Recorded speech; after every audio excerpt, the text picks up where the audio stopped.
Yeah.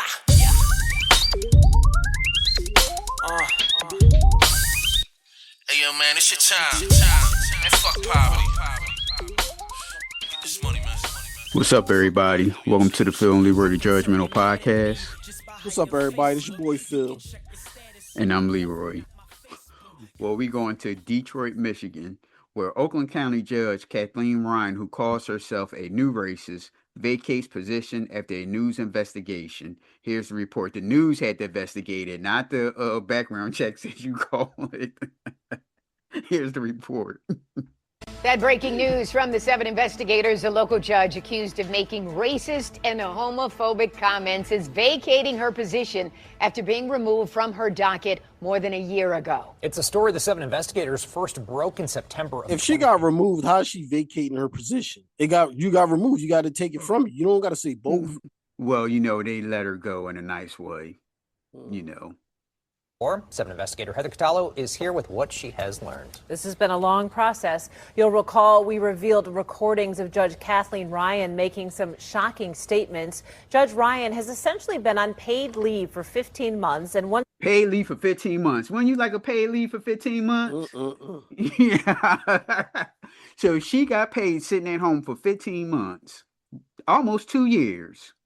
described herself in those recordings as untouchable. The Judicial Tenure Commission has been investigating this for more than a year, but they did not take action against her. Her lawyers confirming to me late today that she is retiring. And there you go. That's the nicest way. the Let her still retire. Yeah, and can't mess up her pension or anything like that.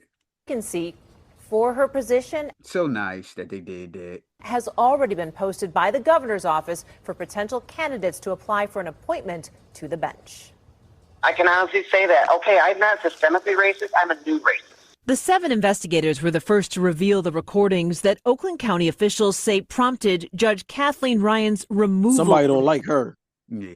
Who And fucking if- sneaking recording her conversation that she felt that comfortable around to say that shit?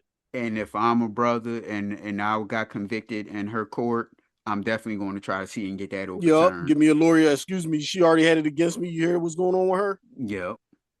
Her docket in August of 2024. Black. I'm so off at this Black Lives Matter, hashtag Me Too. All this. Oh my God, like, you. On Wednesday, a judicial vacancy was That's posted that alcohol. on the State Bar website saying the former Oakland County Chief Probate Pro Tem Judge was vacating her position on the bench. The Honorable Kathleen A. Ryan presiding. Good morning. Oh, she looked like she knocked him down, too. Yup. When you- They all got that same face, boy. Yeah. Ryan was a probate judge for 13 years until the Oakland County Probate Court administrator filed a complaint against her, alleging Ryan had been harassing him, calling him after hours for years, and making racist and other inappropriate comments. Wow. I've never met anybody that enjoys hurting people and brags about it the way she does, or intimidating people, scaring people. Hutton says his complaint was So what is he, a probation cop? Probably running for her position now. Yeah. Well, why was she calling harass him? She not probably thought it was comfortable to say stuff. It's probably somebody that he was like, would you say probation? Yeah, something in probation. Something that he was talking to her about, and she's sitting around drinking and got to going off. True colors come out.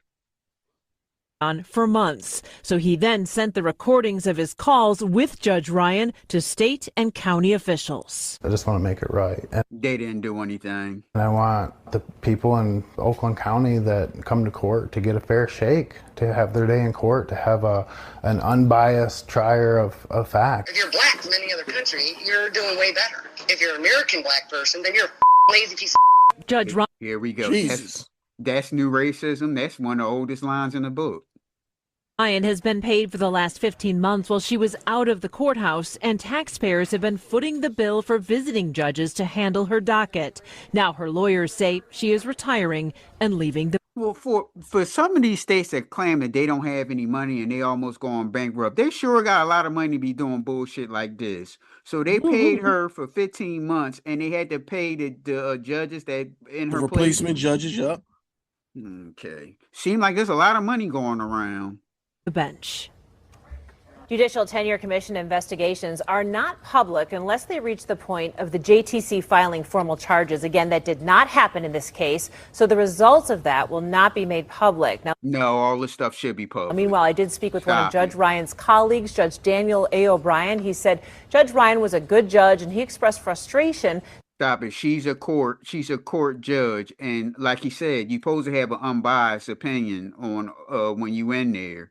But yet she's talking all this racism stuff. No. See, they don't want all that stuff to be public because they know that, like I said, if I'm black and I was under in her court, I'm going to see if I can get that ruling overturned. Yeah. And look at all the black people she probably sent to jail. Mm-hmm.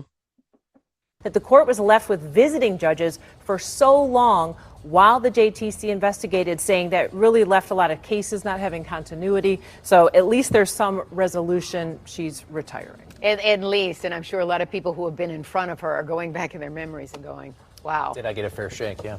There you go. Yep. You said it. Yep.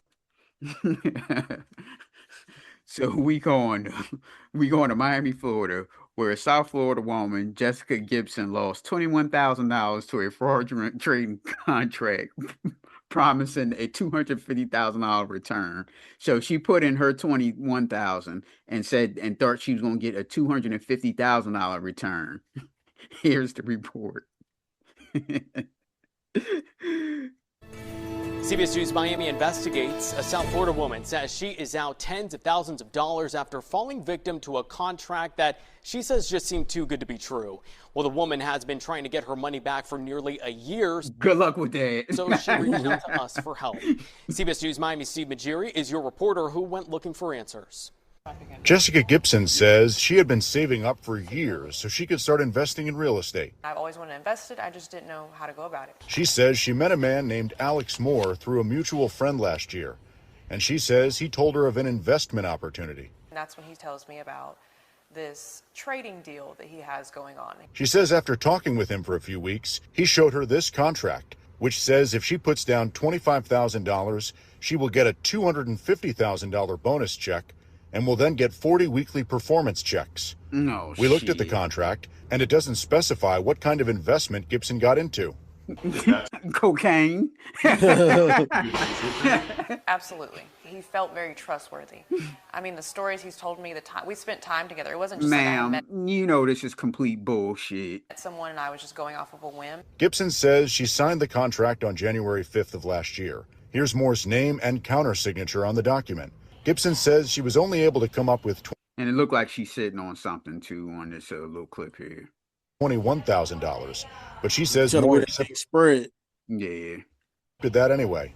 The contract says she was owed her $250,000 bonus on January 17th of last year, but nearly a year later, she says she hasn't been paid a dime. Every excuse in the book, every single day until March, there's a different excuse of the money's backed up, or the deal didn't go through, or the person who was supposed to pay on the deal didn't go through. Gibson sent Moore a letter of withdrawal. Then she sent him a demand letter. Then she had a lawyer send him a demand letter. She says she didn't get her money back. She then filed a police report, but says police couldn't help her because it was a civil matter. So she reached out to CBS News Miami. Really just my last resort of some kind of closure, some kind of justification, some kind of accountability. We reached out to Moore and asked if he would give Gibson her money back. In response, Moore told us not to run the story and told us to stop contacting him. He also sent us a Don't contact me, Nora. You better not run the story. Who is you, the fucking mafia? Right.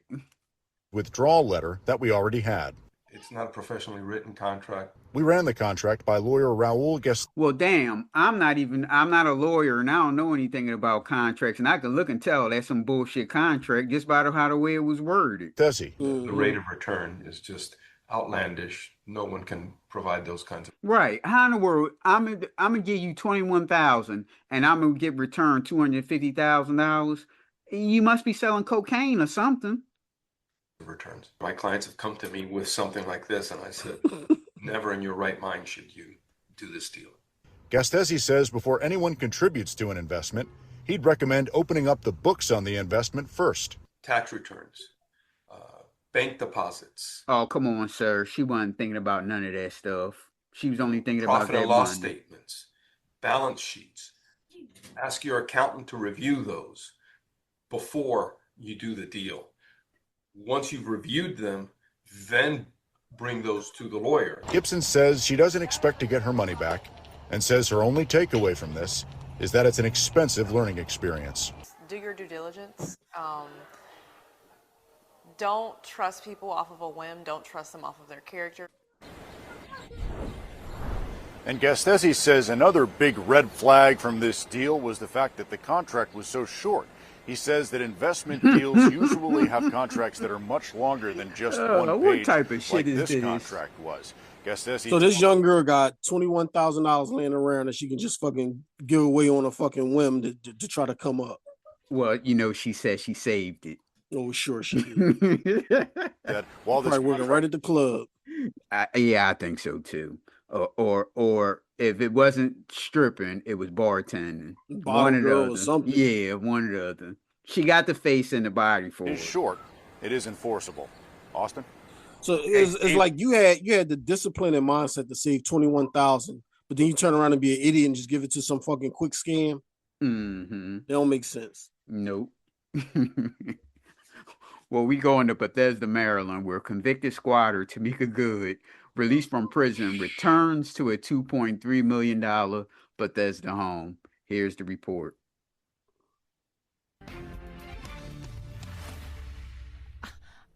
I only see in the TV, not in the real life. I'm actually experiencing in my neighborhood. You can't be doing regular people. Are we back at it again? Unfortunately, Look at that yes. damn house. Less than 2 weeks of being incarcerated, Tamika Good is back in the house.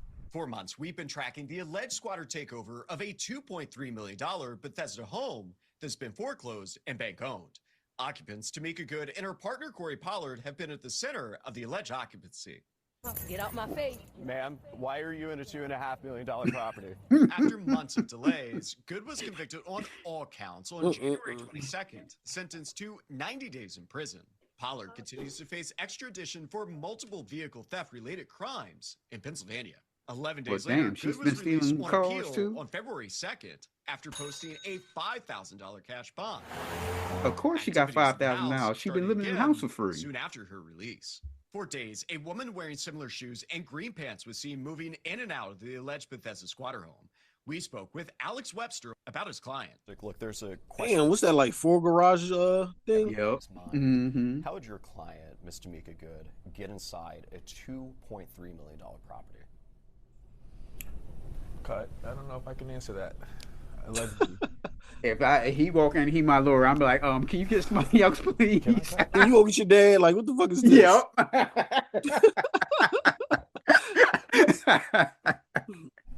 We're rolling. We're rolling, my friend. Yeah. He like, oh shit.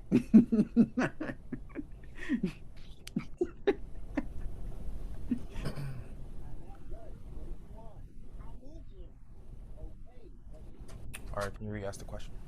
Oh my goodness, all that time. Everybody's mind is how your client, Miss Tamika Good, got into a $2.3 million property. She broke in. Good, did her research. She found out that a certain property was under the control of a certain group. And that there was a title issue.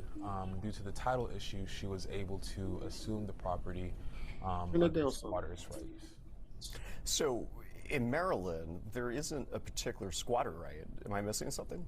Well, it's not a particular squatter's right, but it's known as squatter rights. Meanwhile, back at the Bethesda property, the neighbors here of the $2.3 million Bethesda squatter home have placed no trespassing signs after the alleged squatter, Tamika Good, has gained access to the house. We're going to try to make contact once again. Trekking through ice and snow, we came upon the same door that security So cameras she captured. got a free house, and the least thing she could did is shovel. Bullshit, she ain't shoveling. That's a lot of land to shovel. It's entering and leaving. Now the door has a no trespassing sign inside its window.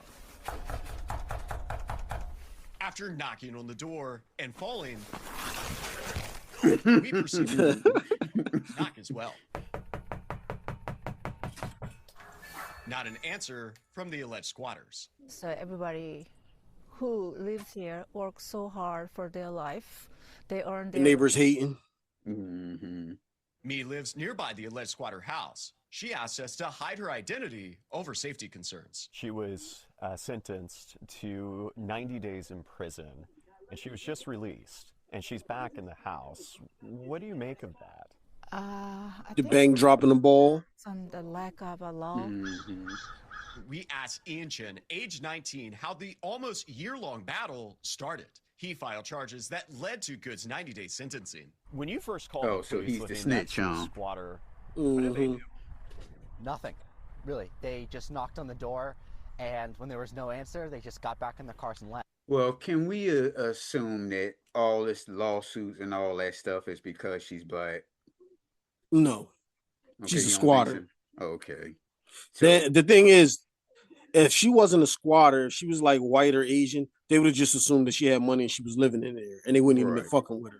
But because she is black, they're like, whoa, how can she afford this? You know what I mean? Right. And like you said, ain't no snow shovel. I bet you everybody else is paying like the local snow guy or a company to come out there and shovel that snow and shit. So she ain't do nothing in the outside the house or nothing. So they already Right. know she's probably not living there. Hmm. Well, legit. Yeah. We pressed Montgomery County Police on why Good and other squatters remain. The spokesperson replied saying the squatters have been in the house for more than 30 days, so they have gained residency status. Why does this matter to you? Because it's the right thing to do. I mean, my parents always taught me. The right thing to do. All in Right. other people's business. Right. I but would see- only snitch on her or tell on her, report her if I had a problem with her. Right. Like me and her beefing about some shit, you know what I mean? Or she making too much noise or fucking trash all outside the house, shit like that. But if she just doing her own thing over there, that ain't none of my business. Exactly. That's why I think they're going so hard on her, because she's black. And like you said, she is squatting, and I ain't trying to justify it. But like you said, if that was a white woman or any other race and they was doing the same thing, they wouldn't even said anything. But like you said, if they playing loud music and barbecues and all that stuff and making a ruckus or anything, then I can see you complaining. But you going all out for something that ain't even yours? That don't even sound right. You hating. She got the best house in the block, and I got to pay mortgage over here for the smaller house. Yep. Bills and try to make a good life for yourself. Why should this be a crime? Because it's wrong. Because a family who's looking to buy this house is without a home. Nobody want buying that house. That house probably sat there. That's probably why Goddamn, she who started running around squatting. with $2 million? Right. And if you got $2 million, why would you want that one? Right. That house probably sat there probably for like 2 years. Wasn't nobody in there. But I think the bank should have known when she was getting out because she got 90 days, whatever. And they already would have changed the locks and put a alarm system on the door. So the bank just got to pay for it. But it's better than having a squatter in your house fucking your shit up. Right. Buy a security system. That way, as soon as that door open, security system go off and the cops is there. You got cameras out there. And if you want, you can fucking have somebody be there. Pay security, you know what I mean, for the first week or whatever. Right. Because they didn't earn this house. They didn't work for it. They just came and they took what wasn't theirs. Hey, that's none of your business, homeboy. Exactly. Act closely and demand answers about squatting loopholes affecting communities throughout the state. I'm Gary Collins in Bethesda with Spotlight on Maryland. I'm Kai Jack. Yeah, I think it's because, she is squatting, but that's a young black girl. And they like, what the fuck is going on? Uh-oh, they go to the neighborhood. It's going to be 15 cars in the driveway. Oh, they're going to be listening to that rap mess. Well, she probably wasn't welcoming either, because like you said, somebody get the $1 million, $2 million house that's been on the block for her, you're going to want to know who moved there. And then you see a young black girl and her young black boyfriend or whatever, you're like, hold up, what they do? Mm-hmm. And then when you go online and you look at the house and it's still for sale and ain't nobody bought it, you like, hold up, something funny going on over here. Right. Shit, well, even when I moved around here, everybody was as soon as I come out the house, they want to speak to me. Hey, how you doing? Hey, I live right here. My name's such and such. Me and fucking Nancy. I'm like, oh my God, this is like TV and shit. All the white people coming over to talk to us and shit. Mm-hmm. All right, y'all. You can reach us on TikTok, Twitter, Facebook, and subscribe to our YouTube at Pnljudgementals. Instagram at 2_judgmentals, or you can email us at pnljudgmentals@gmail.com. Sorry, Phil. All right, y'all. Comments on my photos, that's why I stay on the low. Most of y'all is associates, so I be on my dolo. Hold up, whoa, hold the phone. You think all I do is rap? I can do it on my own. That's why